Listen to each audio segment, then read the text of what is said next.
I wouldn't say that I dislike any particular data visualizations. I'm definitely no graphic artist myself, but this brought to mind a specific project I've been working on with some Indigenous researchers from Yadura Walani, which is the Centre for Aboriginal and Torres Strait Islander Wellbeing here at Australian National University, and we've been tracking Indigenous wellbeing around the voice. And so we ran some focus groups last year that sort of assessed what Indigenous people thought, what different communities thought their needs would be in terms of well-being and keeping themselves safe during the referendum. And then we've also been collecting data on different indicators of health and well-being and community connectedness and cultural connectedness and things around the referendum.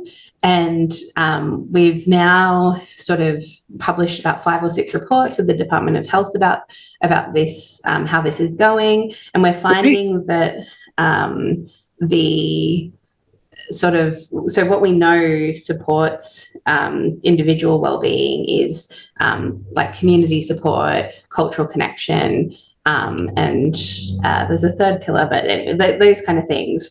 And that they were already under threat from like racism and things like that in Australia, but that the referendum has contributed to like the further erosion of those things. And so when those supports aren't there anymore, obviously well-being will be even more impacted. And we've taken the data and the story from those statistics, and we've been working with an Indigenous artist to represent them in like an artwork. And so we've got cool. Hopefully by the time this comes out, we'll have published it, but it's a fish trap, and the fish trap is the individual, and it's lodged in some rocks that are the pillars and then there's like a storm, and it's really cool. You don't normally see it in psychology, but it's a really cool way to take the story of what the data is telling us and put it in like a very visual, culturally bound like way. And it's got these designs on it that mean different things. And it's probably my favorite part of like not really graph but visual representation of data that I've ever done in my career so far.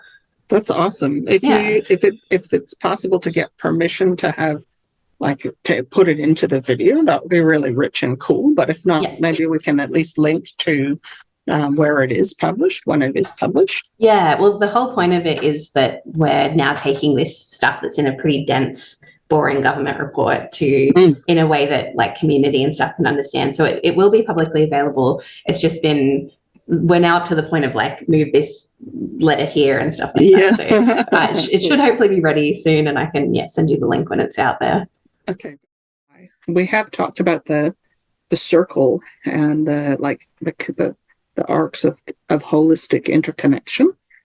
Do you want to talk about that visualization? I'm going to try and get our RA to put it on the screen. I guess, well, the circle's continuous, right? And I think that represents the continuous collaboration and oversight by your advisory groups when doing research, and the interconnectedness of everything, because it is nothing is in isolation. So we do love the circle. We really do. And of course, Western science famously loves lines and straight lines, which, it's not like they never exist, but they're not the only thing, right? And oftentimes a straight line is not actually what the data shows us when we look at it. And who's to say where a start and end point is? That's just the data you collected. But I think by doing circles and showing that continued kind of relationship, it's a bit more accurate. It is, yeah. I mean, in Western science, with the move to system science, there's all sorts of an emphasis on feedback loops and kind of what they call spaghetti diagrams. Everything's connected to everything else. And in a way, that's the visualization that you're talking about. Everything is connected to everything else. Absolutely. everything you could ever think of. Yeah. Do you want to say anything else about graphs and visualizations? Is there like anything that comes to your mind? I really like visualization in research and practice. I try and make things as visual as possible. But I sometimes get knocked back by publication standards. Yeah. Be like, remove that table, remove that graph. Like, you know, it's not telling me more, but it's like, like you should just say that in text. I was like, I don't want to say it in text. I want to put this picture in there. Yeah. And it's so interesting as well, like what we're talking about with like it's sciencey to have like numbers and, you know, 3.67, but it's unsciencey to have a picture, even though we know from science that people relate better to pictures, and actually pictures are important. Yeah. And yeah, so that whole process is often a fun one when Indigenous people submit papers for publication, because you do get a lot of feedback, and sometimes it's just like Western and white. Other times it's, you know, really helpful.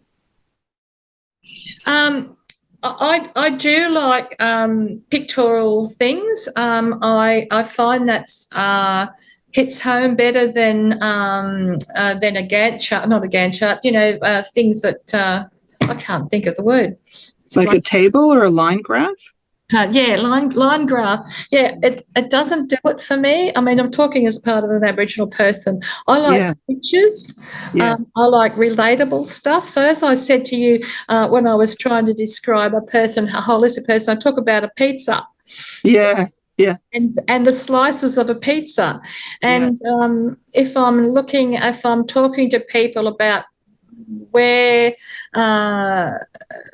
what their life is, you know, I say, you know, that little white thing that's in the middle of the pizza that holds it up, the lid up, that's you in the middle. What's happening behind, you know, those circles that come out from you? So I'm drawing pictures in for them to think about. So I find more relatable diagrams that relate to something that people can connect with. You know, I can't really add too much more to that. I'm sorry, Winifred, I can't. No, it's an important point. I think, like, just coming back to that idea of thinking of the audience and what are they going to see, what are they going to understand, and can they connect? And those are not really questions that most people think when they're preparing their line graph.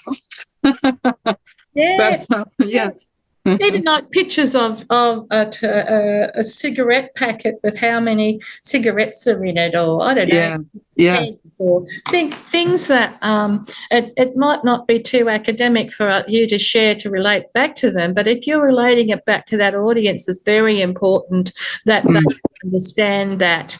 And even if that you said 25% of the group did such and such, what you do, picture of a circle with, 25, but like a quarter of the people on a clock sort of thing, that was that sort of part, you know, so it's directly relatable. But that may be different than what you do if you're doing an academic paper. Yeah, that's right. And in a way, we train ourselves to be able to communicate sophisticated information using very artificial means like a moderation graph and interaction and regression. But, you know, statistics are artificial, they're highly specialized, and they serve a purpose. So it's not that our methods don't have a purpose, they do. It's just that when you think that these are the only ways of communicating, you miss the fact that you're not communicating to any audiences other than the highly trained narrow group.